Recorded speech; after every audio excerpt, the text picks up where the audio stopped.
las gracias por haber acudido a esta jornada y, por supuesto, a Pilar el que esté con nosotros y que nos vaya a dar una charla que yo siempre que he estado en alguna charla, alguna conferencia de Pilar, he aprendido, no lo sé. Yo creo que, y además no miento, siempre se aprende bastante en las conferencias o en las charlas o las jornadas en las que Pilar está. Sí, voy a intentar contar un poco para el que no ha estado nunca, pero bueno, ya sabéis que el máster oficial, tanto de la Universidad de Ávila como de GSD, Dirección y Administración de Economía Social y Cooperativismo, plantea durante los últimos meses unas conferencias o unas jornadas a las que llamamos los lunes de la economía social. En principio, esta es nuestra tercera edición y, como ya aparece ahí en la pantalla, el título de la conferencia va a ser Situación actual de la fiscalidad en la economía social y propuestas de reforma en el plano tributario. ¿Vale? La ponencia nos la va a impartir, nos va a dar Pilar Alguacil Marí. Es doctora en Derecho en la Universidad de Valencia, catedrática de Derecho Financiero y Tributaria por la misma universidad y, si no tengo dudas, pero no creo que es directora de la Cátedra de Cooperativas Agroalimentarias, ¿verdad? Es una experta en tributación en entidades de economía social, una de las que más sabe de fiscalidad en la economía social, estoy convencido, en el territorio español. Yo creo que esta conferencia tiene es un momento muy especial, después, al día siguiente de unas elecciones nacionales, a un mes aproximadamente de unas locales y europeas. Yo creo que ahora que hay que conformar nuevos gobiernos, que hay que establecer políticas fiscales, yo creo que es un buen momento para saber cuál es la realidad actual de lo que son las políticas fiscales o la fiscalidad que está actual. Y, además, yo creo que sería interesante que conociéramos cuál es la idea de futuro que puede darnos digamos, la realidad o lo que se puede conformar en los próximos meses. Yo creo que eso será importante. La conferencia aproximadamente tiene una duración de 45 minutos, eso lo veremos con... Y luego la idea sería tener como 15 minutos aproximadamente de coloquio de preguntas. Me parece que hay unas hojitas que estaban por allí, si alguien quiere hacer alguna pregunta posterior, nos las pasáis y luego hacemos un pequeño coloquio de preguntas alrededor de lo que nos haya contado o consultas que queramos hacerle a Pilar. Pues te dejo ya con el... Gracias. Muchas gracias. Me levantaré para dar la ponencia de pie, creo que será más operativo.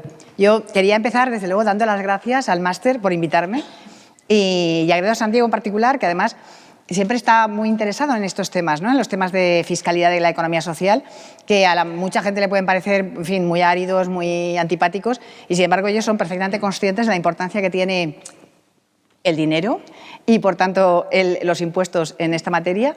Y siempre han mostrado una preocupación por este tema y se han preocupado de formar sobre el tema de la fiscalidad en economía social. Yo, además, quiero dar las gracias a todos los asistentes porque reconozco que no es un tema que entre por la vista, ¿no? Yo intentaré hacerlo lo más agradable posible y, bueno, sobre todo es que cuando uno se da cuenta del impacto que esto puede tener en las instituciones, pues entonces ya empieza a interesarse. Siempre digo lo mismo, la verdad que, en fin, que me dedico a esto porque alguien se tiene que dedicar y que, bueno, pues que hay de todo en este mundo y de esto también alguien se tiene que ocupar. Bueno, lo primero que... Muy brevemente, ¿por qué no va esto? Ah, pues ya lo sé, tenía su explicación, y es que no estaba enchufado. Bueno, ¿por qué la economía social debería tener un tratamiento tributario diferenciado, ¿no? Esto sería un poquito la primera pregunta. Sin extenderme mucho en este tema, porque en realidad el fundamento de que la economía social deba tener un tratamiento fiscal diferenciado es doble. Por una parte es porque es diferente y, en segundo lugar, porque es diferente en un plano en el que hace bien a los demás y, por tanto, hay que incentivarlo. Ese doble plano. Entonces, en la medida en que ambas cosas, el hecho de que la economía social es diferente y el hecho de que genere bienestar social, pues seguro que se os ha explicado por activa y por pasiva y también por las dos personas que me han precedido en estos lunes de la economía social, pues no me voy a extender mucho. Pero sí que voy a hacer hincapié en algo que me parece muy interesante a nivel normativo, ¿no? Como bien decía, acabamos de acabar unas elecciones y hemos acabado una campaña electoral y vamos a empezar otra. Y un dato curioso de esta campaña electoral ha sido la cantidad de veces que se ha nombrado la Constitución. La Constitución se llevaba por activa y por pasiva.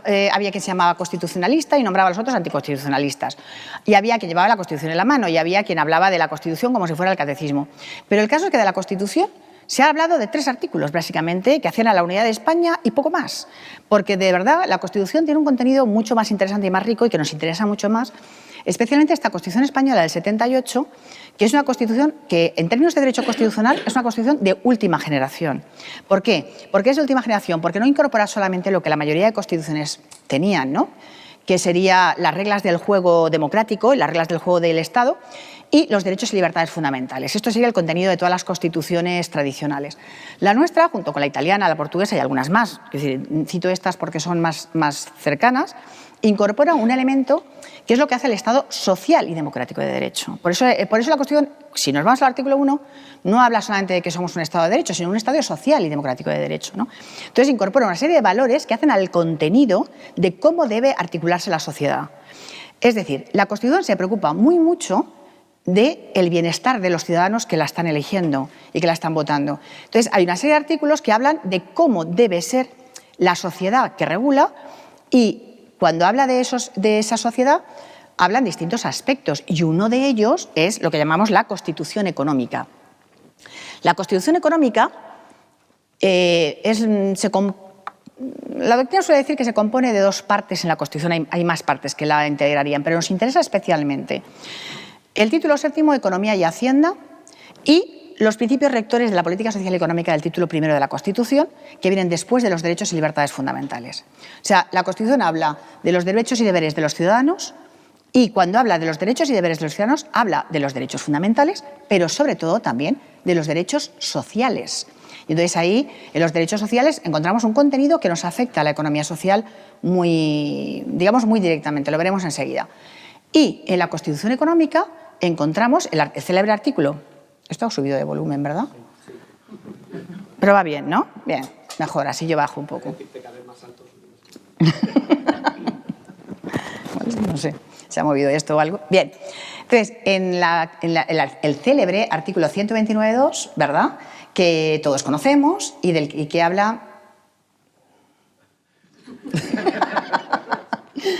y que habla de varias cosas, no solamente de la promoción de las cooperativas, que es por lo que todo el mundo la conoce, ¿no? Habla de la promoción de la cooperativa, de las cooperativas, pero también de que se promocionarán las formas de participación en la empresa y del acceso de los trabajadores a los medios de producción. Es decir, la verdad es que la Constitución ahí habla de todo, de cosas que luego también nos tienen que sonar, como son la función social de la propiedad, porque el acceso de los trabajadores a los medios de producción supone una forma de propiedad. O sea, se está hablando de una fórmula de propiedad en que también no solamente se protege al que es propietario, sino que también se incentiva que se sea propietario. ¿Me estoy explicando? Entonces, esto es una política activa más allá de una mera protección de la situación del status quo. O sea, que la Constitución, cuando habla en estos principios rectores del derecho al trabajo en términos de libertad de elección, promoción profesional, o de una distribución justa de la riqueza y de la renta, o de que la salud es un derecho de los ciudadanos, o de la protección de los consumidores y usuarios, o de la protección del medio ambiente, está haciendo lo que los juristas llamamos una serie de mandatos estratégicos, es decir, utiliza unas normas distintas de las normas que todos, digamos, tenemos en la cabeza, ¿no? Siempre tenemos una norma en la cabeza que es una norma que reconoce una situación existente y que le aplica una consecuencia jurídica. Si usted roba, irá a la cárcel. Si usted se casa, pues, en fin, no le digo lo que va a pasar, ¿no? Ese tipo de cosas. En cambio, cuando hablamos de normas de mandato estratégico, estamos hablando de mandatos que se le hacen a los poderes públicos para que actúen y que actúen en una determinada dirección. Claro, es más difícil controlar estas normas, esto es verdad, porque, claro, las normas que hacen mandatos estratégicos se cumplen o no se cumplen en términos de optimización de resultados. Lo ha cumplido más o menos intensamente. Pero bueno, es una norma, sin duda alguna, y por tanto tenemos que estar a esto, a que es una norma y que se tiene que cumplir. Y entre esas normas estaría nuestro célebre 129.2, que si nos damos cuenta, cuando habla de la participación en la empresa, de las cooperativas y el acceso a los trabajadores, se tiene que poner en relación con todos estos fines, porque las entidades de la economía social, una de las cosas que hacen es redistribuir mejor la riqueza, generar cohesión social y territorial, tenemos que proteger con todos los instrumentos del Estado, y cuando hablo del Estado me refiero al conjunto de las administraciones públicas, ¿no? A la nación, por decirlo así, tenemos que proteger que la propiedad tenga una cierta función social y que se redistribuya, por tanto, la riqueza y se acceda a la propiedad. Tenemos que conseguir que los consumidores y usuarios estén protegidos, que la salud sea de verdad un derecho de los ciudadanos, etcétera, etcétera, etcétera. Unas condiciones dignas de trabajo, de calidad, etcétera. Con lo cual, la Constitución es un todo. No es solo 3 artículos, ¿no? Esto también es Constitución y esto también es imperativo y esto también hay que cumplirlo. Y ya no me meto, porque me imagino que el ponente anterior del mes pasado hablaría mucho de esto, no me meto en cómo esto hay que ponerlo en relación con la normativa europea. Nosotros somos un país que está en el marco de la Unión Europea y de momento parece que seguiremos. No se prevé así ningún Spainexit ni nada de esto. De momento vamos a seguir unos años. Con lo cual, también nos es de aplicación los objetivos que el Tratado de Funcionamiento de la Unión Europea establece en los artículos 8 y siguientes y que coinciden con esto. Es que, y no es precisamente un tratado sospechoso, ¿verdad?, de ser bolchevique, precisamente, ¿no? Todos sabemos que el objetivo de la Unión Europea era la consecución de un mercado y, por definición, este es un objetivo liberal. Sin embargo, la propia Unión Europea es consciente de que la consecución del bienestar social, que es el objetivo último del mercado, requiere de tener en cuenta elementos sociales. Y por eso, dentro del Tratado de Funcionamiento, tenemos el objetivo de conseguir salud pública, pleno empleo, bienestar social, igualdad de oportunidades, etcétera, etcétera, etcétera. Y todo esto se vuelve a volcar en varios instrumentos, como puede ser la declaración de los servicios de interés económico general, como pueden ser las políticas de empleo y muchas otras políticas de la Unión Europea, en las que ya digo, no voy a entrar porque sé que se habló de esto ya, ¿no? Pero es cierto que la economía social es un elemento estratégico de esas políticas de la Unión Europea, clave en algunas de ellas, ¿no? Aquellas que son más directamente dirigidas al bienestar social de los ciudadanos. Bueno, pues por todo esto, porque genera riquezas, porque genera externalidades positivas, pues parece que la economía social debería tener un tratamiento fiscal, por una parte, que no las penalizara, ¿no? Y por otra parte, que incentivara en alguna medida. ¿Por qué digo esto? La Ley de Economía Social, vosotros sabéis que no habla de materia tributaria, no habla, ¿no? Pero sí que es verdad que habla de que la promoción de la economía social es una tarea de interés general.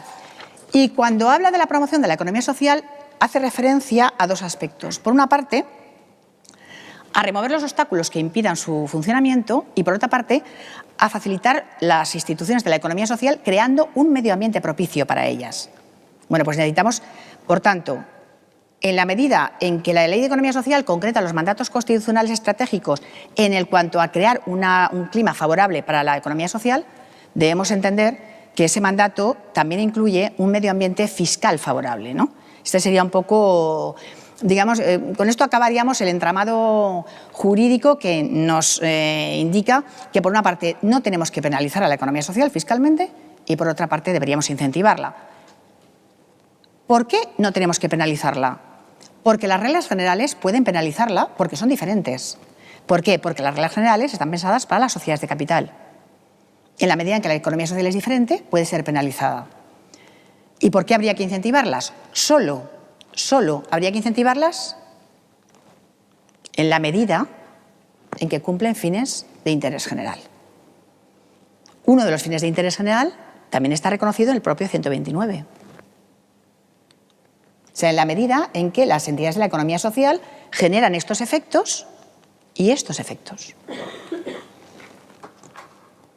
Y esto puede parecer limitante, en el sentido de decir, bueno, pero solamente en esos casos.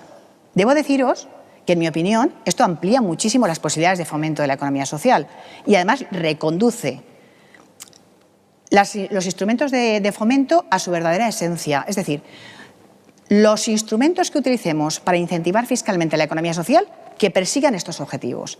Y, por tanto, si los persiguen, que sean adecuados para conseguirlos. No tiene ningún sentido decir, incentivamos a las cooperativas porque crean empleo de calidad y luego penalizarlas cada vez que crean empleo fiscalmente. Esto no tiene ningún sentido. Por lo tanto, es mucho mejor ser consciente de qué objetivos queremos conseguir y ser coherente con ello, ¿no? Sería un poquito...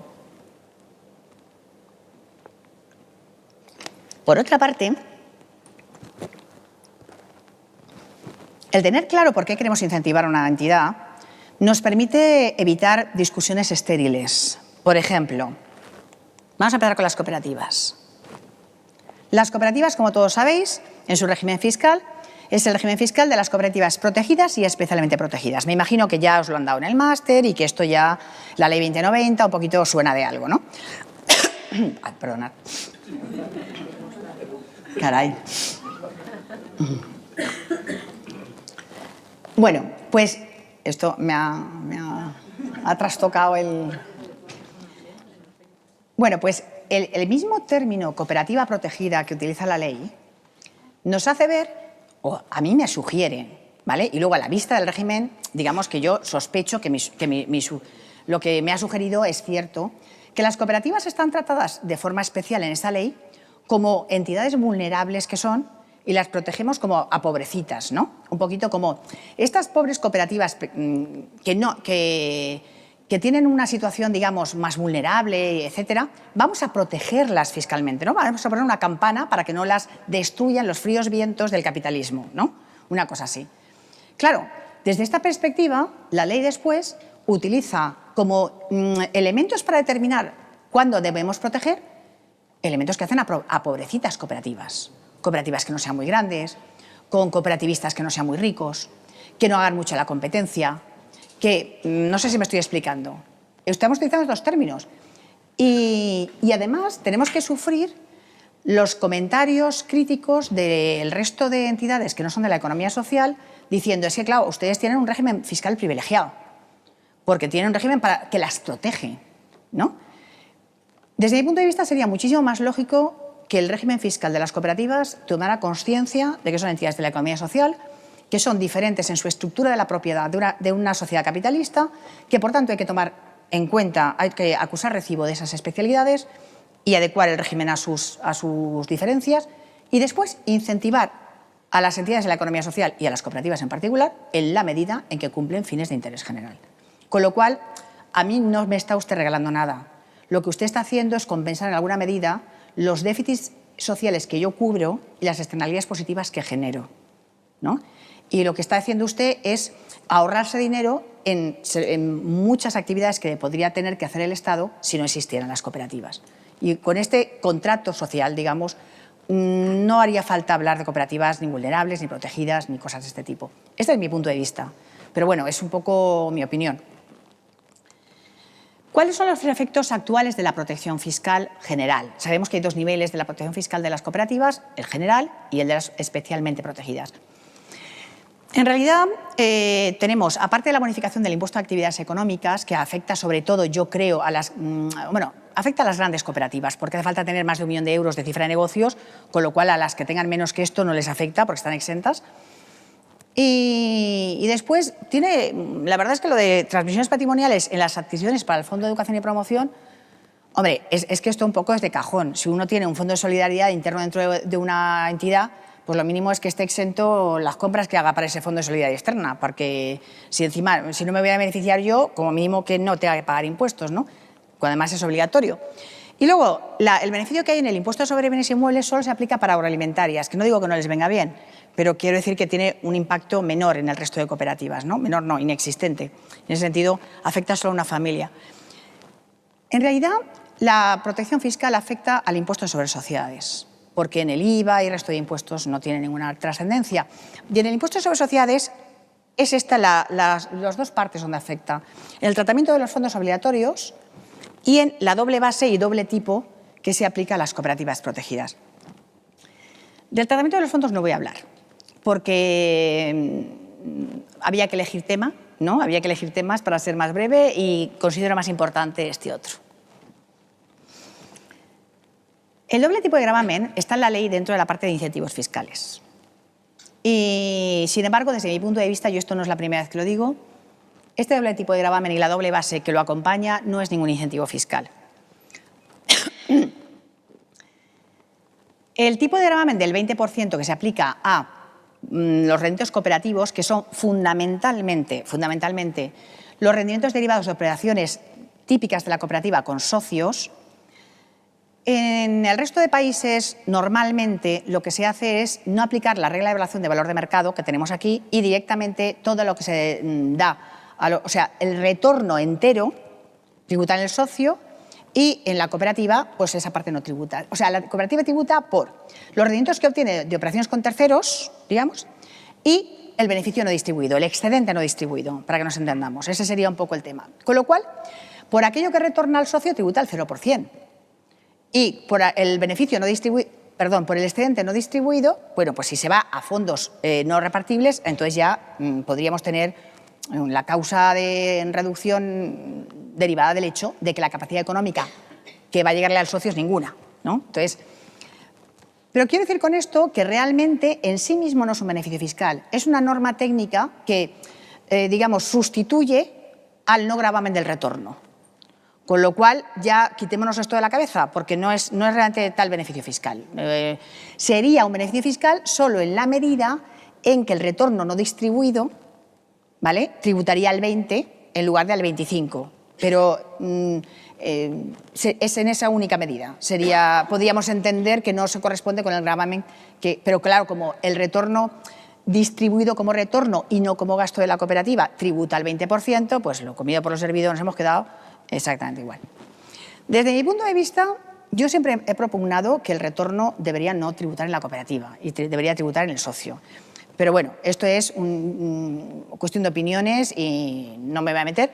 Pero es cierto que lo que sí que pone de manifiesto es que aquí beneficio fiscal no existe, ¿no? De hecho, luego además es que el tipo que utiliza el 20% en sí mismo ya tampoco sería ningún beneficio fiscal. A ver cómo lo explico.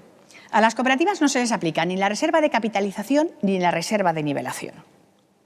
Que para los que no conozcan el impuesto sobre sociedades, pues son unas reducciones en la base imponible del impuesto de más o menos el 10% de la base imponible del impuesto, ¿vale?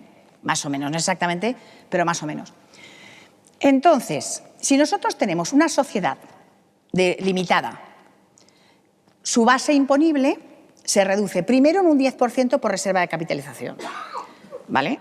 Y luego, si es además pyme, otro 10% por ser reserva de nivelación. Esto significa que hemos rebajado un 20%, con lo cual, lo que hemos hecho es la cuota que iba a generar esa base, que sería el 25% de la base, bueno, pues hay que quitarle el 20%, o sea, hay que quitarle a esa cuota, en vez de tributar realmente al 25, estará tributando entre el 20 y el 21, que son los tipos a los que sale. Con lo cual, ¿qué diferencia hay entre una pyme y una cooperativa en la parte que toca a los resultados cooperativos? Porque la parte que toca a los extracooperativos, la cooperativa no se aplica ni la reserva de capitalización ni la de nivelación. Es lo cierto que las dos reservas se llaman tales porque esas reducciones tienen que ir a una reserva indisponible, sí, por 5 años. O sea, el tipo de gravamen de las cooperativas protegidas también el tipo efectivo es un poco menor que el tipo nominal porque la reserva del FEP y la del FRO tienen una reducción, la del FEP un 100% y la del FRO un 50%. Pero claro, la reserva que va, el FEP, es un fondo de solidaridad prácticamente externa, o sea, es algo de lo que la cooperativa va a disfrutar muy poco, solo lo que destina a formación profesional y poco más, porque no va a repercutir en la mayor consecución de beneficios. Y la reserva, el fondo de reserva obligatorio, pues es que es totalmente irrepartible. Entonces, la reducción del 50 se corresponde directamente con que es irrepartible. O sea que no podemos equiparar las dos rebajas de tipo. No sé si me estoy explicando.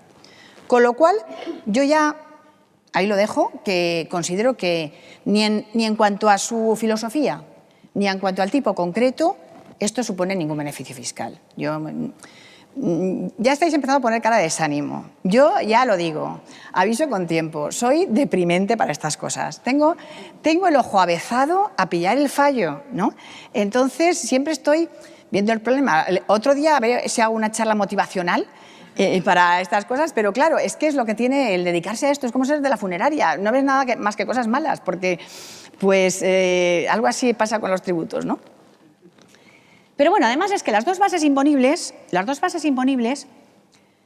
en esto tenéis que hacer un acto de fe. Yo sé que los que hayáis hecho aquí el impuesto sobre sociedades en una cooperativa vais a sentir, complica mucho el cálculo. Mucho. O sea, complica mucho el cálculo para calcular el impuesto sobre sociedades y también la contabilización del impuesto sobre sociedades, es decir, ambas dos cosas.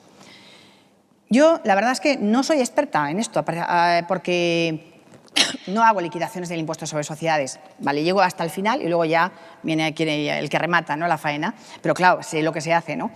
Y ya os digo yo que yo cuando me pongo los ajustes temporarios ya y veo aquí los cambios de tipo de un año para otro, las amortizaciones, es que me entra de todo. Pero bueno, lo complica mucho. Pero esto, bueno, esto, en fin, con una buena Excel se arregla. El problema no es este, el problema es que además obliga a calificar los resultados fiscales como cooperativos y extracooperativos, pero como cooperativos y extracooperativos a efectos fiscales, que no es lo mismo que a efectos jurídicos, es decir, que a efectos de la ley de cooperativas. Y ahí tenemos, primero, distorsiones con la ley de cooperativas que nos toque, ¿vale? Que ya aquello genera un lío considerable. Pero luego además tenemos una serie de partidas que el legislador fiscal no tuvo en cuenta, que califica como extracooperativas y que en la actualidad es difícil de entender que lo sean a efectos fiscales. Por ejemplo, en muchas leyes cooperativas, cuando una cooperativa de trabajo asociado cumple los requisitos para ser cooperativa de trabajo asociado, en fin, un número de trabajadores, en fin, las cosas que tiene, pues ya se considera que todos los rendimientos son cooperativos. O sea, a efectos de la ley mercantil, por decirlo así, no se puede decir mercantil, porque el Constitucional dijo que no, pero bueno, al efecto de la ley del régimen jurídico de cooperativas, todos los dos son cooperativos y, sin embargo, fiscalmente hay que separar, ya sabéis, tal. Bueno, esto genera unos líos. Yo, a mis alumnos, siempre todos los años hay alguno que dice, esto es mentira y tal. Y dices, no es mentira. Lo que es una faena, pero mentira no es, ¿no? Bueno, las plusvalías. La plusvalía derivada de la transmisión de un elemento de inmovilizado que se reinvierte en la actividad, esto es típico en las leyes cooperativas, que se considere excedente. O sea, sin embargo, a efectos fiscales, esto es rendimiento extracooperativo. Y va, en fin. Ya no os digo, la participación en sociedades no cooperativas. Esto sí que tiene muchísima gracia porque, o sea, hacemos una sociedad no cooperativa, por ejemplo, para que sea nuestra filial, para que sea una instrumental de la cooperativa, precisamente para poder utilizarla en aquello que donde la cooperativa no llega. Bueno, pues cuanto más participamos en ella y, por tanto, más los valores cooperativos se plasman en ella, más penalizado está, ¿no? Entonces, primero nos quitan la protección fiscal cuanto más participamos, pero luego, además, esos rendimientos se consideran extracooperativos a efectos fiscales, cooperativos a efectos jurídicos. Con lo cual, claro, esto ya complica la liquidación. Entonces, esto ya penaliza en sí. Quiero decir, que uno tenga que aprender un régimen más complicado, en sí ya penaliza. Yo, por mí, fenomenal, ¿eh? A mí esto es lo que me da de comer. Quiero decir que no tengo ningún problema. Pero la verdad es que comprendo que no es exactamente lo mejor para incentivar un tipo societario. Además, tenemos el tema de lo de las operaciones con socios. Esto es difícil, bueno, aparte de que con socios y con terceros. La definición de qué sea socio también cambia de la ley fiscal a la ley cooperativa. Y a muchos efectos, a efectos del cumplimiento de requisitos, a efectos de la base imponible. Por ejemplo, una cooperativa de segundo grado. Una cooperativa de segundo grado que hace operaciones con los socios de la cooperativa de primero, ¿vale? Esas operaciones, ¿cómo son? ¿Con socio o con tercero? Ganas me dan de preguntar al auditorio. Pero bueno, no os pongo en el aprieto para que no me preguntéis luego cosas difíciles. Y entonces, ¿esas operaciones son una operación con tercero? Vale, bueno, entonces no pasa nada porque tenemos una ley cooperativa que nos dice las operaciones que se hagan entre una cooperativa y los socios de otra o entre dos cooperativas que firmen un acuerdo intercooperativo, esas son operaciones con socio. Pues firmamos un acuerdo intercooperativo, ya lo tenemos claro. Y entonces la Dirección General de Tributos se queda así pensando y dice, vale, vamos a ver. Esas operaciones con los socios de la cooperativa que forma parte de un grupo y que ha habido un acuerdo intercooperativo, como en la ley jurídica se dice que son operaciones con socio, aceptamos pulpo por animal de compañía, son operaciones con socio a efectos de la protección fiscal. Sin embargo, la más imponible se consideran rendimientos extracooperativos. Anda. O sea, esto dices, ¿y esto? Esto es como aquello, pero esto estaba en la Biblia, ¿no? Pues una cosa así. Entonces, esto complica también, ¿no? Quiero decir que genera incertidumbres, digamos, cosas que se nota un poquito la vejez de la 2090 en este tipo de cosas, ¿no? Las leyes autonómicas y estatal han ido evolucionando, las leyes fiscales han ido evolucionando y la 2090, la verdad es que se ha quedado un poquito así. Otra cuestión muy importante en la base imponible, que a mí me parece importante en la distinción de resultados y en las operaciones con socio, es la regla de evaluación de valor de mercado en las operaciones con socio, que no se produce en todas las cooperativas, pero sí se producen las de trabajo asociado, por ejemplo, ¿no? Entonces, esta regla de valoración también puede producir determinados efectos como, bueno, en los que no voy a entrar, pero que puede... Me sabe mal sacar aquí más defectos, ¿no? Pero, por ejemplo, en una cooperativa de trabajo asociado, que los socios deciden pagarse menos del valor de mercado. ¿Por qué? Pues porque hay una crisis, como la del 2008, porque van a financiar una instalación, por la razón que sea. Teóricamente, con esta regla en la mano, tendríamos que hacer un ajuste y el ajuste correspondiente. Y esto dices, bueno, ¿de verdad hay que hacerlo esto? Sinceramente, ¿no montamos una cooperativa adrede para poder decidir estas cosas? Es decir, y no cuento nada ya de las cooperativas de iniciativa social, que puedan tener, por ejemplo, que puedan incluso no tener beneficios suficientes como para pagar el valor de mercado, ¿no? Pero el mayor efecto que produce la regla de valor de mercado, desde mi punto de vista, un poco lo he comentado antes, es trasladarle al socio los beneficios de la cooperativa. O sea, perdón, trasladarle a la cooperativa los beneficios del socio, lo he dicho al revés. Es decir, aquello que sería del socio, en el caso de que estemos pagando por encima del valor de mercado, que sería la situación inversa, aquello que debería ser del socio está tributando en la cooperativa y luego tributará en el socio, hace una doble tributación. Si lo trasladáramos directamente al socio, que es a quien le corresponde, tributaría una sola vez. Luego ya no entramos en la calificación de esos rendimientos, que podría ser variable en su IRPF. La especial protección, aquí es donde llegamos al meollo. ¿Por qué? Porque la especial protección es de verdad el único régimen fiscal de las cooperativas, como quien dice. O sea, el único régimen de incentivo en el impuesto sobre sociedades es este, porque el régimen de especial protección es ya tan leve, con la bajada de tipo de gravamen es tal, del resto de sociedades es tal, que el diferencial es tan pequeño que donde de verdad se nota es en la bonificación del 50% de la cuota. O sea, que aquí es donde de verdad nos jugamos un poquito el régimen fiscal especial.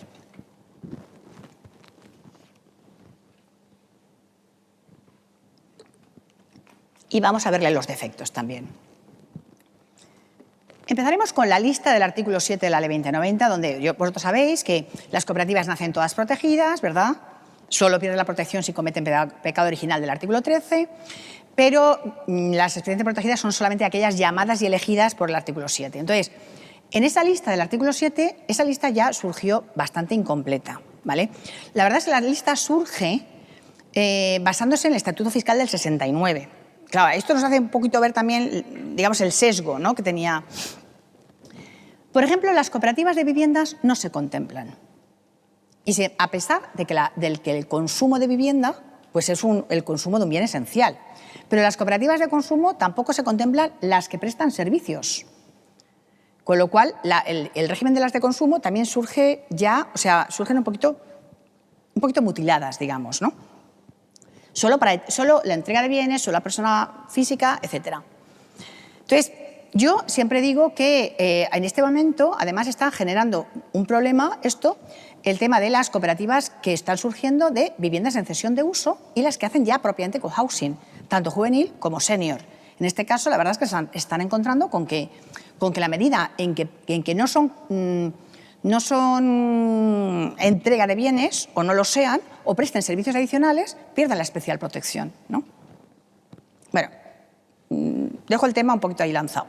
Pero luego, además, no ha tomado en consideración el surgimiento de nuevas cooperativas porque han surgido después, como las cooperativas sin ánimo de lucro. Lo de las cooperativas sin ánimo de lucro, yo, sinceramente, las de iniciativa social, integración social, suelen llamarse en todas las normativas autonómicas, sinceramente creo que es un caso sangrante. Es un tema de urgencia, ¿eh? Es un tema de urgencia lo de reparar lo que se les hace a estas pobres, que no me extraña que haya pocas en este país, porque no están, fiscalmente no están bien tratadas, están penalizadas. Luego entraré en esto. Tampoco se contemplan cooperativas de productores o autónomos. O sea, contemplamos las cooperativas de trabajo asociado como socios que hacen una empresa común, ¿no? Bajo régimen de dependencia, aunque no sea ajenidad, pero sí dependencia. Pero las cooperativas de productores, es decir, las cooperativas de autónomos, que también tienen algo en común y que también generan empleo de calidad y que son muy útiles para los freelancers que están empezando o los que hacen trabajos esporádicos, pues no se contemplan como especialmente protegidas y con algunos requisitos crearían un bienestar social importante, ¿no? Es decir, y nos evitaríamos temas tipo factú, si esto lo reguláramos convenientemente, ¿no? Pero luego entramos en los requisitos para ser especialmente protegida. El primero es la tipología del socio. La Ley 2090 lo primero que hace es, artículos 8, 9, 10, 11, 12, será cooperativa protegida aquella que, si es de trabajo asociado, asocia trabajadores, personas físicas que deseen, si es cooperativa agroalimentaria, titulares de explotaciones, siempre es el tipo del socio cooperador de esa cooperativa, de esa categoría. Y como dice, asocian exclusivamente a este tipo de socios, primero, nos olvidamos de que la ley cooperativa existen otro tipo de socios siempre transversales, socios colaboradores o asociados, depende de la normativa, ¿no? Socios de trabajo, socios jubilados, hay toda una panoplia en las distintas leyes que esto, no sabéis la cantidad de cooperativas que no son especialmente protegidas y no lo saben, porque tienen socios jubilados, tienen socios de trabajo, tienen socios colaboradores, han emitido capital voluntario y, por tanto, todos los que han comprado capital voluntario no son socios de consumo o de trabajo, o lo que sea, con lo cual todas estas pierden la especial protección inmediatamente. Tampoco pueden ser personas jurídicas, en la mayoría de los casos, en las agroalimentarias sí, pero las de trabajo no, en las de consumo tampoco, ¿no? Entonces, esto que la ley cooperativa sí permite, la ley fiscal no lo permite. Y aquí hay os digo yo ya que hay un problema importante en este momento. Luego se incrementa la mutualidad, lo cual, para ser especialmente protegida, lo cual bien, no está mal. Pero, desde mi punto de vista, una vez una cooperativa tiene un nivel de mutualidad razonable, quiero decir, ¿no deberíamos empezar a incentivar otras cosas? Las externalidades positivas que hagan en otros aspectos. No solo la mutualidad. Quiero decir, la mutualidad, no es mejor cooperativa la que trabaja en exclusividad. Puede serlo, pero una cooperativa que trabajara en exclusividad con sus socios y se dedicara a contaminar por todas partes, pues no tiene por qué estar mejor tratada que una cooperativa que tiene un 30% de trabajadores no socios y que, sin embargo, está haciendo una labor social importante. No sé si me estoy explicando. Quizá deberíamos empezar a introducir otros aspectos que no es la mutualidad. Y, por último, hay cooperativas, no todas, que tienen lo que llaman requisitos de pobreza, ¿vale? En el caso del trabajo asociado, esto está en un límite para lo que les pagamos a los socios, que menos mal que ahí no es muy bajo, con lo cual no hay problema.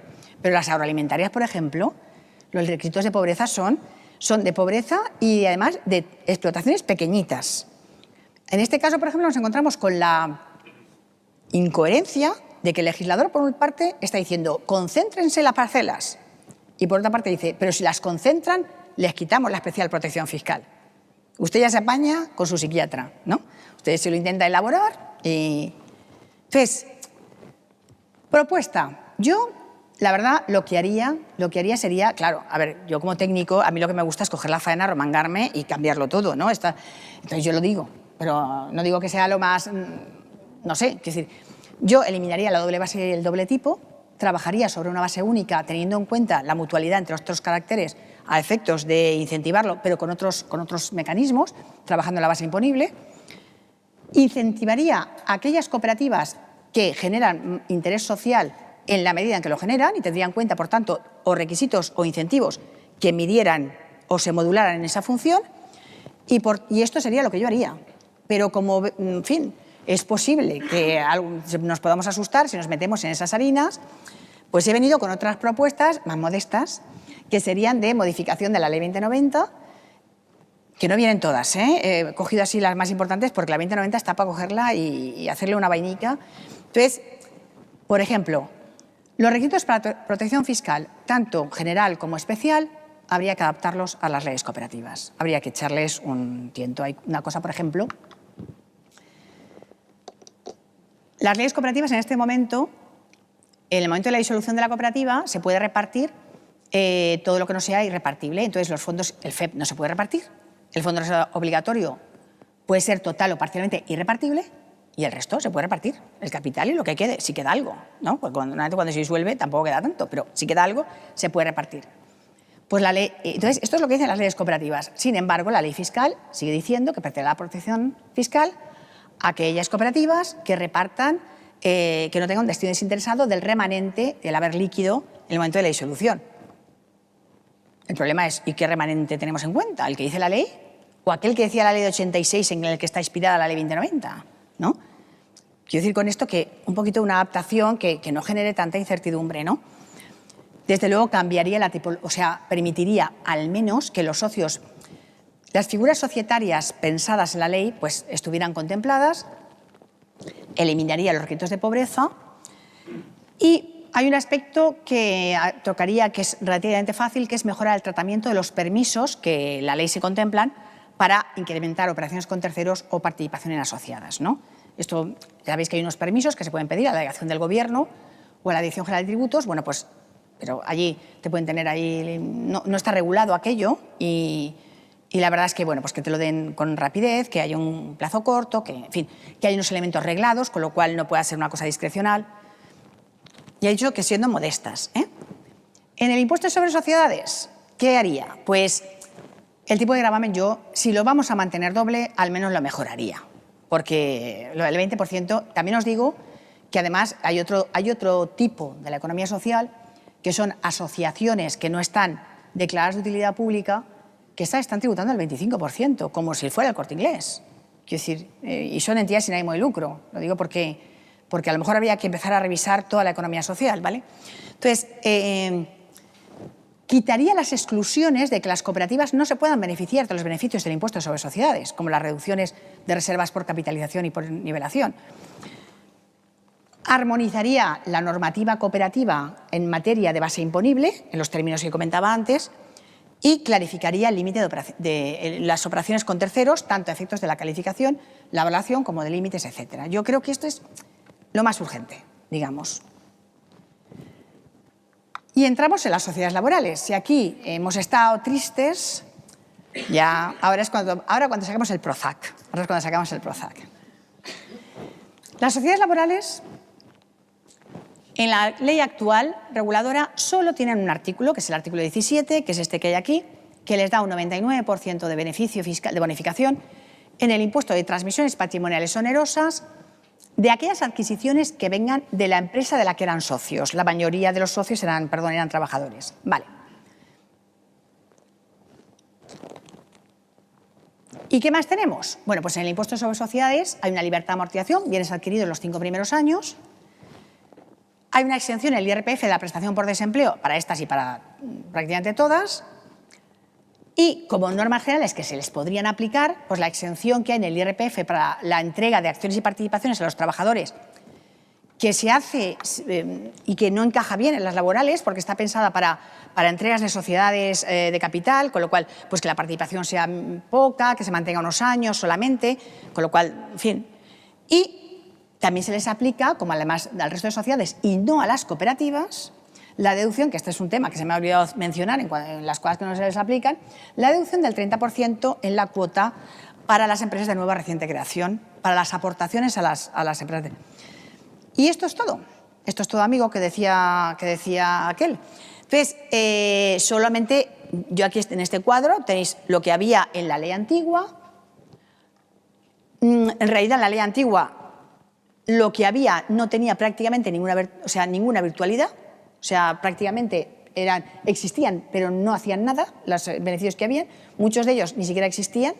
No voy a entrar técnicamente, pero ahora, si había algo, se ha quitado. Lo que sí que ha mejorado con la nueva ley es que, y esto me parece que ha mejorado significativamente, lo que pasa es que tiene tan poca virtualidad que es un poquito hablar por hablar, y es que para aplicarle ese gran beneficio fiscal, ese gran beneficio fiscal del 99% de la bonificación en transmisiones patrimoniales en los bienes adquiridos de la empresa de la que traen origen, solo les hace falta ser sociedad laboral. No hace falta que además doten un 25% a la reserva obligatoria cada año, ¿vale? Que eso sí que, aquello sí que decías, no tiene nombre, porque para el beneficio que te dan. Entonces, yo solamente os diré una cosa. Los bienes que adquiramos de las empresas de las que traigamos origen estarán sujetos a IVA. no a transmisiones patrimoniales, porque aquello es una empresa y lo que transmite una empresa está sujeto a IVA.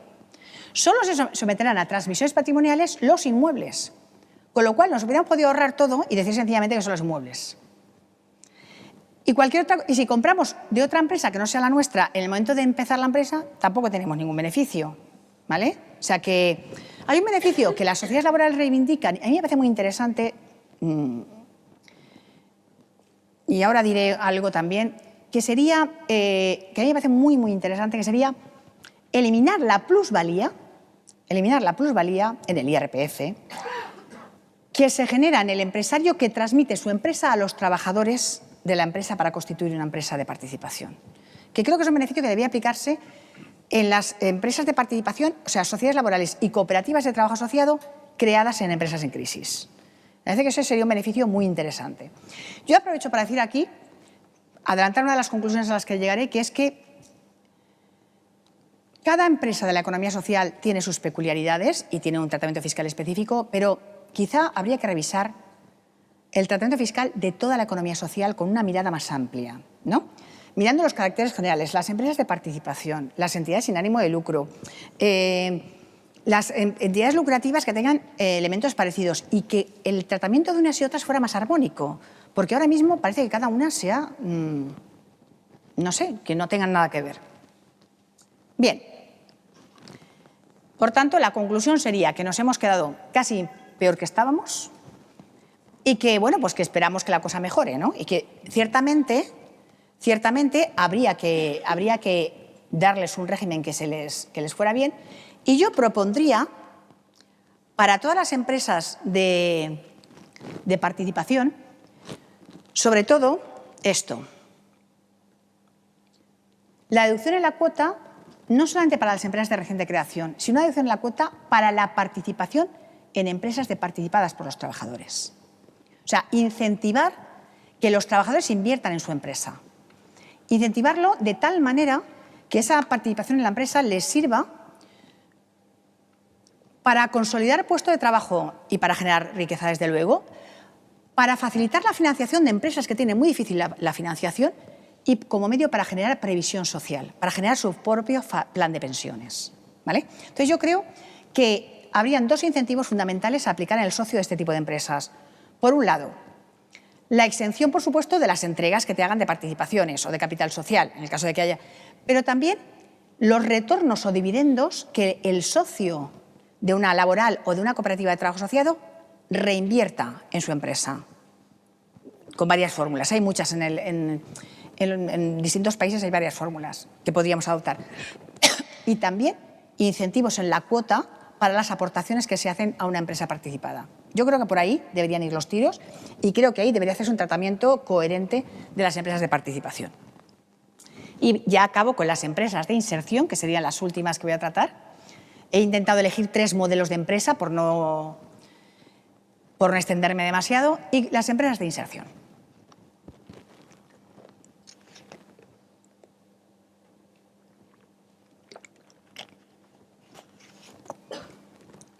¿Cuál es el régimen fiscal de las empresas de inserción? Yo siempre me gusta hacer la broma de que es como los viajes a Nueva York. Uno o ninguno, ¿no? No sé si habéis oído el chiste. ¿Cuántas veces has ido tú a Nueva York? Ah, pues una o ninguna, no lo sé cuántas veces, ¿no? Pues una cosa así pasa con las empresas de inserción. Son empresas en las que, bueno, pues es curioso porque la Ley de Economía Social, modificada por la Ley de Economía Sostenible, las califica, igual que los centros especiales de empleo de iniciativa social, las califica de prestadoras de servicios de interés económico general. Que la verdad que yo me quedé muy impresionada cuando vi esta calificación en la Ley de Economía Social, cuando vi esta, porque no, quiero decir, no hay otros países que hayan hecho esto, ¿vale? Y entonces la verdad es que es algo muy interesante a efectos de ayudas públicas y es una cosa que debería tenerse en cuenta a efectos fiscales. Debería tenerse en cuenta que la calificación de una empresa como prestadora de servicios de interés general lleva por definición, o sea, es un concepto que viene del derecho europeo, que no es que esté definido en el derecho europeo, pero que tiene una definición lo bastante concreta como para saber que entre sus elementos está que se genera, o sea, que se presta un servicio público entre comillas, porque hay una obligación de servicio público mediante un acto atributivo de la Administración pública, que en este caso para las empresas de inserción es su ley reguladora. Su ley reguladora las obliga a hacer un régimen jurídico y que, por definición, esa obligación de servicio público genera un déficit, lo que se llama el déficit de mercado. Es decir, se generan unos extracostes que impedirían a esas empresas funcionar si no es con ayudas exteriores. ¿Me estoy explicando? Con lo cual, cuando la ley las califica de prestadores de servicios de interés económico general, está reconociendo automáticamente que prestan un servicio público y que ese servicio público les está generando un coste adicional a otra empresa y que eso las obliga, digamos, a las administraciones públicas a ayudarlas. De hecho, la propia ley reguladora de las empresas de inserción prevé la existencia de ayudas públicas para los empleados en inserción y para las inversiones de las empresas de inserción. Y, sin embargo, no se prevé nada respecto de su régimen fiscal, hasta el punto de que ellas tributan exactamente igual que su forma jurídica, que puede ser sociedad limitada, en fin, anónima, cooperativa, sociedad laboral, puede ser cualquiera, tributan como su forma jurídica y no tienen no solamente ningún beneficio, sino que además, incluso si no tienen ánimo de lucro, desde luego no se les aplica el régimen especial de las entidades sin ánimo de lucro, el régimen del mecenazgo, pero tampoco se les reconoce que no están teniendo beneficios, o sea, perdón, que tienen beneficios, pero que no reparten y que reinvierten. El régimen jurídico de las empresas de inserción les obliga, por ejemplo, a reinvertir el 80% de sus beneficios en la propia actividad, como mínimo. Pero muchas de ellas no tienen, o sea, reinvierten el 100%, no reparten nada. Y, sin embargo, bueno, pues esa ausencia de ánimo de lucro, que la ausencia de ánimo de lucro en sí, oye, a ver, hay asociaciones, ¿verdad?, que no tienen ánimo de lucro, pero bien tampoco le hacen a nadie. No sé si me explico, no tenemos por qué pagarles nada, ¿no? Y fundaciones también, y sin embargo a estas les pagamos. Pero en el caso de las empresas de inserción, es que la propia ley reconoce que realizan una actividad de interés general, con lo cual no se entiende muy bien por qué no se les aplica el régimen de las entidades sin ánimo de lucro. Entonces, yo analicé los requisitos que la ley de las empresas de inserción pone a las empresas de inserción y los comparé con los requisitos que la ley 49 de 2002, la de las entidades sin ánimo de lucro, establece para las que es... Y eso dices, bueno, es que no hay diferencias. Quiero decir, las empresas de inserción estarían al nivel de las asociaciones. Es decir, si cumpliéramos solamente lo que la ley nos obliga, serían similares a las asociaciones. Y las asociaciones, si son declaradas de utilidad pública, tienen acceso a este régimen fiscal. ¿Por qué las empresas de inserción, si son sin ánimo de lucro en sus estatutos, no pueden optar a una calificación para ser... es que la cosa les va de tributar al 25 o no tributar nada, ¿eh? Es decir, que los beneficios no distribuidos y que se reinvierten en la propia actividad de interés general tienen que tributar al 25, ir al Estado y luego venir en forma de ayudas. Es una cosa absolutamente absurda. Pero es que no pasa nada. O sea, esto yo creo que es de cajón, sinceramente. De hecho, el régimen de las entidades sin ánimo de lucro está un poquito sesgado en el sentido de que beneficia sobre todo a las fundaciones. Que yo no digo que no tengan que estar beneficiadas, ¿eh? Aquí habrá alguna fundación que dirá, ya se metió... No, en absoluto. Lo que quiero decir es que no tiene sentido que otras empresas que desarrollan o entidades que desarrollan actividades de interés general y que tampoco tienen ánimo de lucro no puedan beneficiarse de ese régimen. El otro día me comentaba la Directora General de Tributos precisamente que España tenía un nivel de fundaciones impresionante si comparamos con el resto de Europa y que una de las causas es esta, la Ley 49 de 2002. Entonces, bueno, pues yo ahí lo dejo, que mi propuesta sería adaptar este régimen a las empresas de inserción, por lo menos. Yo no digo que... También, como alternativa, pues podrían generarse algunos otros, si no queremos aplicarse al régimen, por ejemplo, o sea, los beneficios que se destinan al fin de social, bueno, pues hagámosles una reducción, ¿no? Igual que, quiero decir, que cualquier empresa que no tiene ningún interés general se reduzca al 10% y que estas empresas no se reduzcan nada adicionalmente, tampoco es muy coherente, sinceramente, ¿no? O una deducción específica esto tampoco se entiende que no exista. Tenemos una creación, una deducción por creación de empleo de trabajadores minusválidos, que está muy bien, pero no tenemos ninguna por trabajadores en itinerario de inserción, que también generan costes, la verdad, adicionales. Pues o, por ejemplo, un beneficio de las empresas que contratan empleados que vienen de empresas de inserción, que sería una forma de ayudar precisamente a que esas empresas tuvieran éxito en su cometido, ¿no?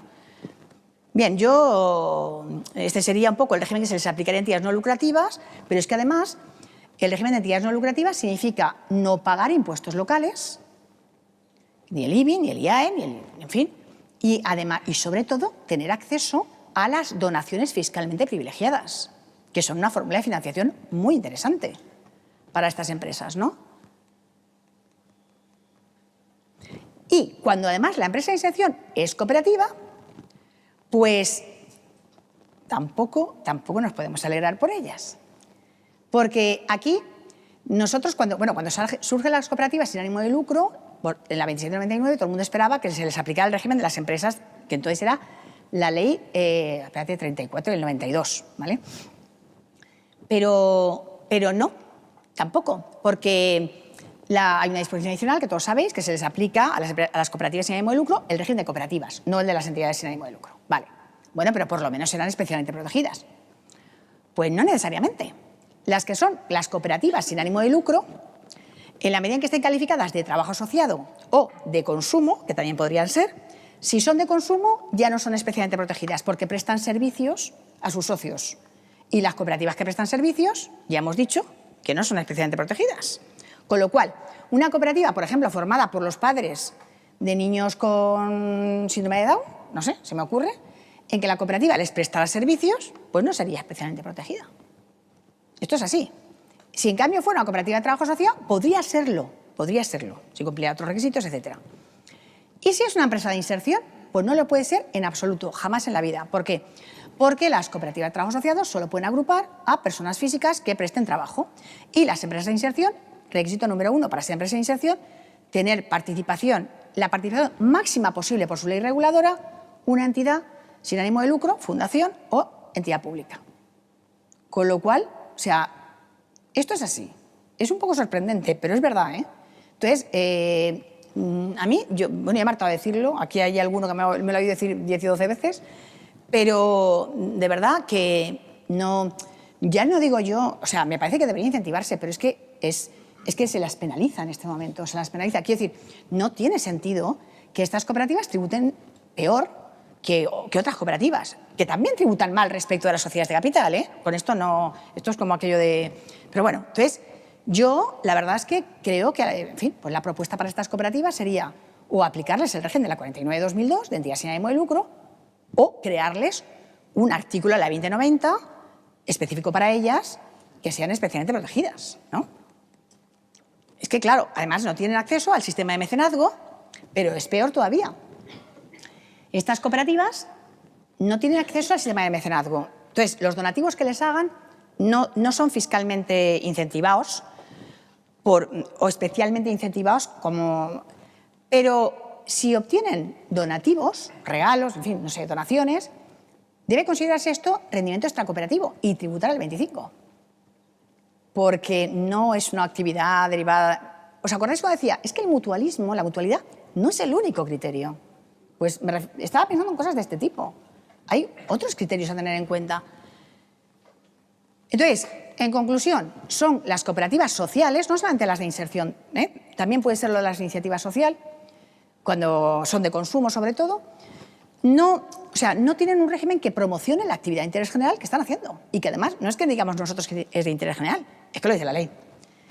Y ya, por acabar, en la tributación local solo voy a hacer propuestas, no voy a contar cómo está. Mirad, hay una cosa que surgió en Madrid y se puede extender al resto, y se extendió al resto de España. Así que este es el foro adecuado para contarlo. Y es las bonificaciones que en algunos tributos locales hay para las actividades económicas que sean declaradas de especial interés o utilidad municipal por concurrir circunstancias sociales, culturales, histórico-artísticas o de fomento del empleo que justifiquen esta calificación. Esto es un beneficio fiscal discrecional para los ayuntamientos que se establecía en el impuesto sobre construcciones, instalaciones y obras, para las instalaciones y construcciones que se hicieran, y que tenía muchos años, en fin. Sobre esta base de este beneficio fiscal graciable, se construyó, en el caso del IAE, en el caso del IBI y, posteriormente, en el caso del célebre impuesto de plusvalías que el Tribunal Constitucional modificó allí, os acordáis que hubo un poquito de jaleo, ¿no? Pues, bueno, esto surge no pensando en la economía social. Esto surge para un proyecto de aquí de la Comunidad de Madrid, que todos conocéis, me imagino. Entonces, pero bueno, ahí está, ahí está. Entonces, yo lo comento aquí porque es algo de lo que se podrían beneficiar las entidades de la economía social en los ayuntamientos donde estuvieran ubicadas, ¿vale? Las empresas de la economía social, sean cooperativas, sean sociedades laborales, sean empresas de inserción, sean centros especiales de empleo, cualquiera que sea, es algo de visibilizar la economía social en las entidades, en el ámbito local y de alguna manera poder justificar, es decir, que sepamos que es un instrumento que está, que no hace falta modificarlo y que podría estar interesante. En conclusión, antes de que me saquen la bandera roja, en fin, yo creo que el conjunto de las entidades de la economía social necesita un repasito de su fiscalidad y que en algunos casos es incluso urgente. En algunos casos es incluso urgente. Desde mi punto de vista, hay algún autor, compañero mío, que fundadamente ha opinado que debería hacerse un tratamiento fiscal de la economía social, unitario. Yo creo que no. Hay otro compañero mío que opina lo contrario, ¿no?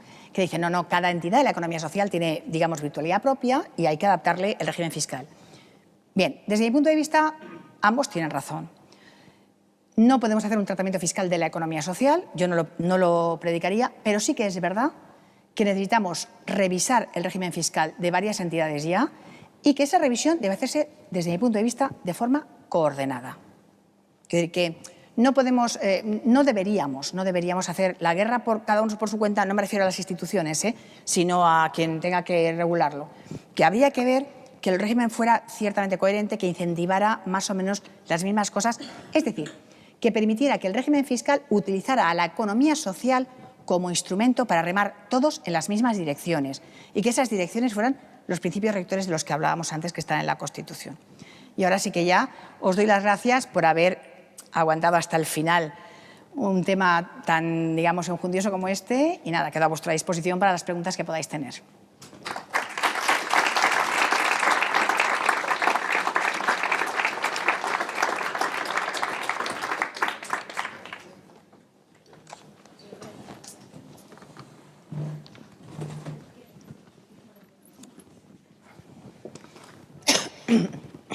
A ver, ¿hay alguna pregunta?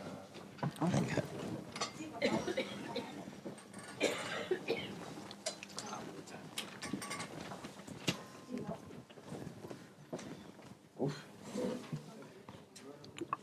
A ver si yo entiendo.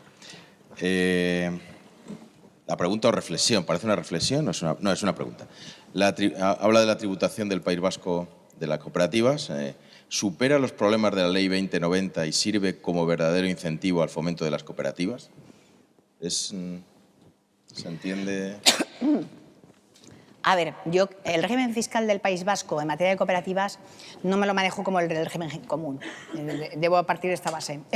Hace unos años sí, porque estuve trabajando bastante esa normativa. Ahora hace poco he tenido que trabajar el régimen de los grupos de cooperativas en el País Vasco. Y bueno, entonces ese lo llevo más reciente, pero en general sí que lo conozco un poquito. A ver, yo no sé si supera todos los problemas, pero desde luego es mejor, en el sentido de, quiero decir, tiene algunos sí. Por ejemplo, las cooperativas sociales las tratan mucho mejor, ¿no? Y el tema de evitar la doble base también las beneficia bastante. También están, en general, está más adaptado a lo que es la estructura cooperativa, desde mi punto de vista. Hay más. Luego tiene algunas cosas, pues por ejemplo, lo de la exención de plusvalías para la entrega de empresas a los trabajadores, eso es una cosa que está en el País Vasco, que es, o sea, esa propuesta surge de la normativa del País Vasco. Quiero decir que sí que hay se nota una cierta dinámica en la normativa que se adapta más a cómo las cooperativas van funcionando, ¿no? Cómo van. En ese sentido, sí, yo no digo que no tengan problemas, porque de hecho los compañeros del País Vasco quejarse se quejan, como siempre nos quejamos todos, ¿no? ¿Alguna pregunta, aunque no esté escrita? No. No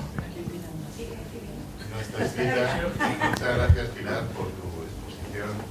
He oído hablar de grupos y de la ley del País Vasco. Esta pregunta es más genérica. En tus conclusiones, pues, nos ponías delante y encima de la mesa la necesidad de una revisión en algún caso urgente, de penalizaciones. En materia de tratamiento fiscal de los grupos, ¿hay hoy diferencias que sean relevantes en el tratamiento del grupo cooperativo y de otros tipos de grupos de sociedades?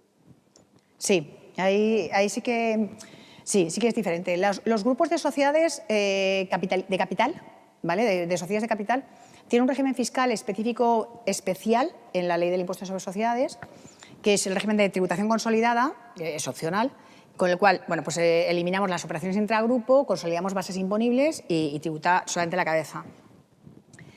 En las sociedades cooperativas también existe un régimen de tributación consolidada especial, que está regulado en un decreto muy antiguo, que no se ha usado nunca y que supone una tributación en cuotas. Claro, como las cooperativas tienen doble base, lo que consolidan son las cuotas y no las bases. Entonces, en ese sentido, ya técnicamente son regímenes diferentes.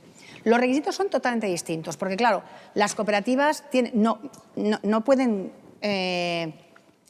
participarse unas a sí mismas, o sea, unas a otras de forma mayoritaria. Es decir, que no hay control por la participación, con lo cual no existe una sociedad dominante nunca por razón de la participación que tengamos la de abajo. De hecho, en los grupos de cooperativas normalmente se da la circunstancia de que en vez de ir de arriba para abajo, una dominante que posea las filiales se dan de abajo para arriba normalmente. O sea, las de primer grado poseen a las de segundo normalmente o incluso tienen participación en la cabeza de grupo, que es una limitada, ¿no? Cuando es así.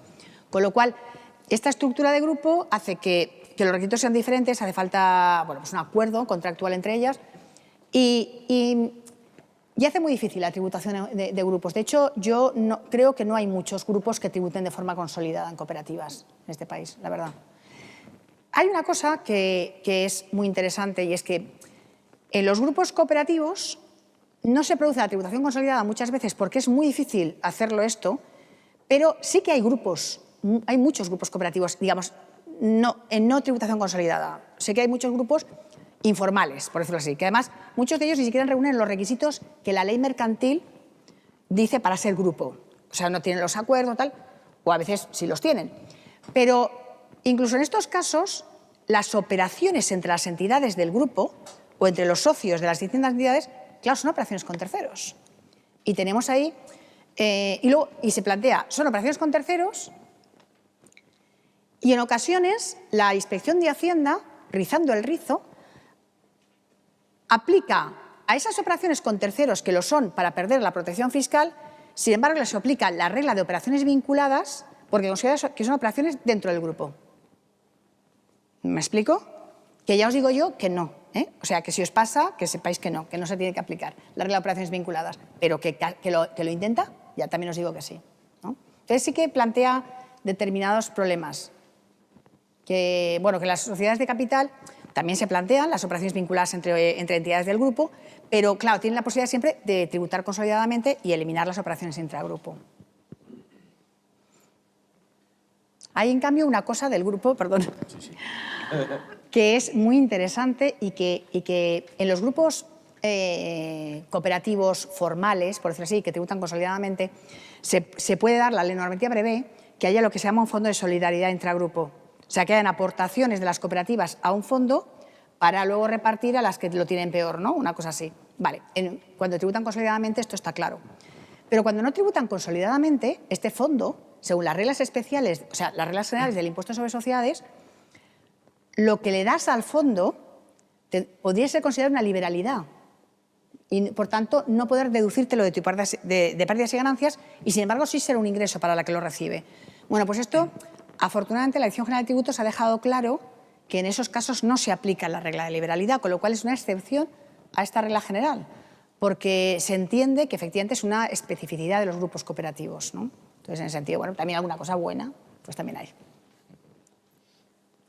Otra pregunta es, ¿sería posible usar la reforma de la 2090 para armonizar el tratamiento fiscal que con motivo de las 17 leyes cooperativas que tenemos, hacer en la actualidad la tributación diferente dependiendo en qué comunidad autónoma esté la cooperativa? Pues no lo sé, porque en mi experiencia la Ley 2090 ya es una ley del Estado. O sea, ahora mismo hay una ley, quiero decir, porque la competencia es estatal y hay las leyes autonómicas. En principio uno pensaría, lo normal es que se vayan armonizando en función de la 2090. Y sin embargo, es al revés. Claro, a veces la realidad supera a la imaginación. Y es que, claro, cada comunidad autónoma ha modificado su ley para que la Ley 2090 no le haga impacto. O sea, en la medida de lo posible, todos los lobbies cooperativos han intentado que su ley se regule de tal manera que la Ley 2090 le afecte lo menos posible a la mayoría de cooperativas de esa comunidad autónoma o a las cooperativas más potentes dentro del lobby de cooperativas, ¿no? Con lo cual nos encontramos con que a veces hay especialidades por motivos puramente fiscales, que hay comunidades autónomas que tienen y comunidades que no tienen, ¿no? O sea, que no... Y luego hay otra cosa que es muy curiosa, que a mí me hace mucha gracia, que es nos encontramos regulaciones autonómicas que están inspiradas en la ley fiscal, pero no en la ley 2090, sino que toman, por ejemplo, se consideran rendimientos cooperativos las plusvalías generadas por transmisión de elementos de inmovilizado y reinvertidas en los 3 años siguientes, o en el año anterior o 3 siguientes. Eso era la regulación de la deducción por reinversión de la ley del impuesto sobre sociedades hasta que existía. Lo mismo, han cogido el mismo supuesto, lo han cascado para definir. Claro, de hecho, esa es una regulación un poquito deficiente, porque no han tenido en cuenta determinadas plusvalías que no se producen por la transmisión de bienes inmovilizados y que también penalizan a las cooperativas, como por ejemplo la plusvalía contable en momento de fusiones, ¿no? O sea, que trasladar la ley fiscal directamente a la ley mercantil no es tampoco buena idea, ¿eh? Ahora, esto sí. Lo que sí que estaría bien es que la ley fiscal actuara de coordinador de las leyes. O sea, que tuviera en cuenta cómo funcionan las cooperativas actualmente con sus leyes reguladoras, de verdad, y tuviera en cuenta que eso es un fenómeno muchísimo más variado y más innovador que lo era en su momento, ¿no? Esto, entonces, no penalizarlas, porque no generar esta actividad. Es decir, que fuera más adecuada a las cooperativas de tal manera que no tuviéramos que generar regímenes rarísimos para que la ley fiscal no nos impacte, ¿no? ¿Alguna pregunta más? ¿Tenéis alguna...?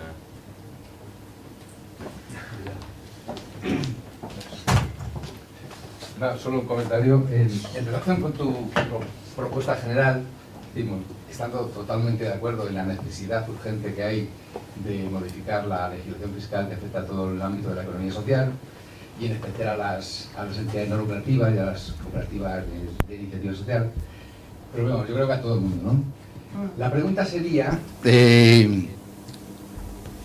ante esa necesidad, ¿qué podemos hacer? O sea, ¿por qué creemos que una reforma va a mejorar? Porque no siempre las reformas mejoran.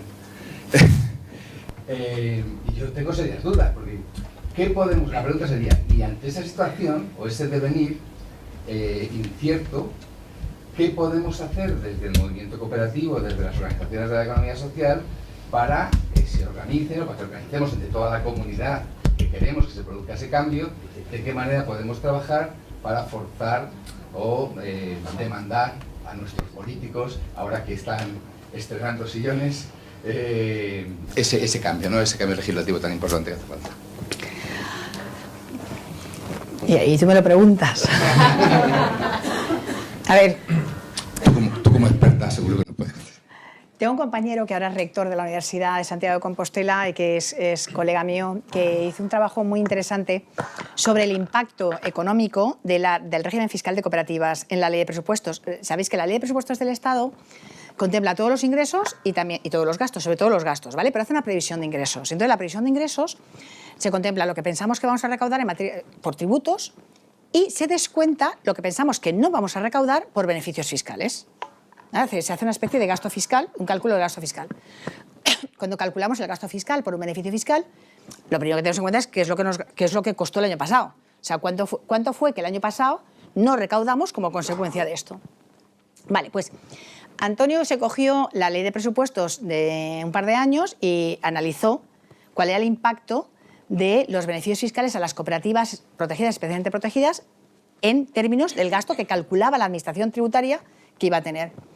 Y yo no me he traído la diapositiva, a lo mejor la tenía que haber traído, algunos de aquí la han visto, que yo la uso mucho con su permiso porque me parece fantástica.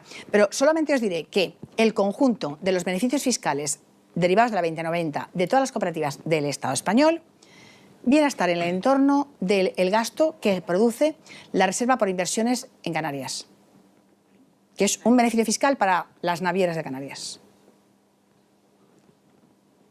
Ya con esto estamos hablando del chocolate del loro. Quiero decir, estamos hablando de que se podría hacer un esfuerzo bastante mayor. Quiero decir, que estamos hablando, vamos, de un sector que es el 10 o el 12% del PIB, ¿no? Quiero decir, no lo tengo yo ahora en la cabeza, pero, o sea, que es algo que, en fin, que con los datos en la mano realmente no es mucho dinero. O sea, y es adecuar un poco, sobre todo, a mí me parece muy lógica tu cautela, porque de grandes revoluciones están las tumbas llenas, ¿no?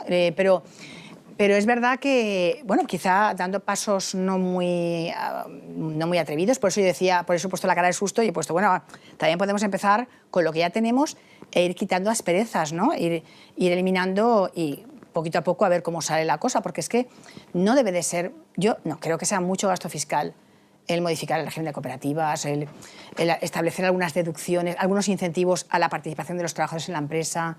Que, sinceramente, no lo considero, ¿eh?